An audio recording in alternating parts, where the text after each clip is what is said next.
خشونة مفصل الركبة، المفصل اللي انت بتعتمد عليه طول حياتك.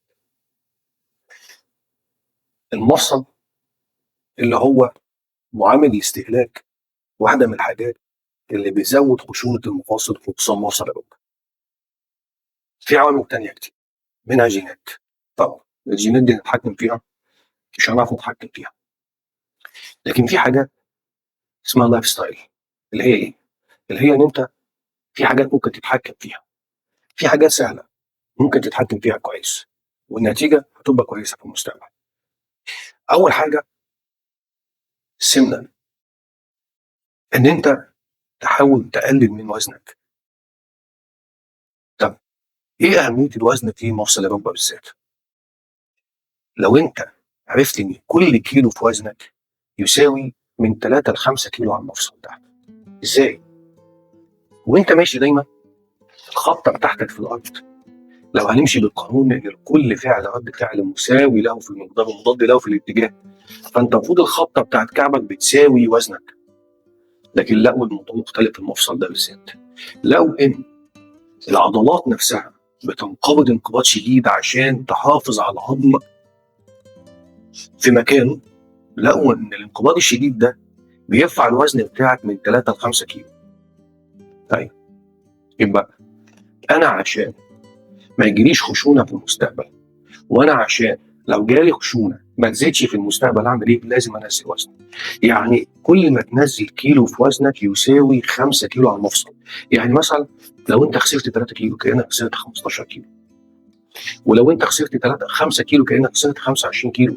الوزن ده مش قليل. طيب يبقى انت لما يكون عندك خشونه،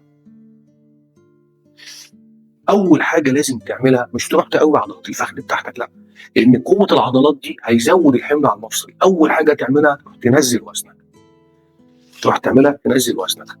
طيب الخطوه بتاعتي تبقى خطوه بسيطه ولا خطوه واسعه ولا ايه بالظبط؟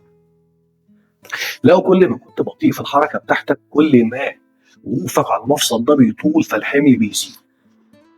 ولقوا ان كل ما توسع الخطوه قوي لقوا ان الوزن بيزيد على المفصل اكتر، لان ساعتها مفصل الركبه هو اللي هيبقى عامل زي الفرامل اللي بتوقفك في المشي، مش القدم. يعني انت مش هتقف ناحيه القدم، انت كل ما توسع خطوه كل ما كان الحمل زايد على مفصل الركبه. يبقى انت دايما وانت ماشي خليك وسط، لا انت بطيء ولا انت سريع. المعلومه دي مهمه جدا، ولو احنا قدرنا نفهمها ونستوعبها ونفهم ان زياده الوزن مش عايز زي ما بيقولوا، زياده الوزن دي حمل على المفصل ده. اللي خاف من خشونه دايما لازم بقدر الامكان يخلي وزنه كويس، واللي عنده خشونه وعشان ما تزيدش وتوصل لشبح العمليه لازم يعمل ايه؟ لازم ينزل وزنه ومشيته تكون ماشيه وسط، لا هي بطيئه ولا ماشيه سريعه. ودمتم بصحه وعافيه. ان شاء الله المره الجايه هنتكلم على معلومه مهمه جدا، الا وهي طريقه طلوع السلم.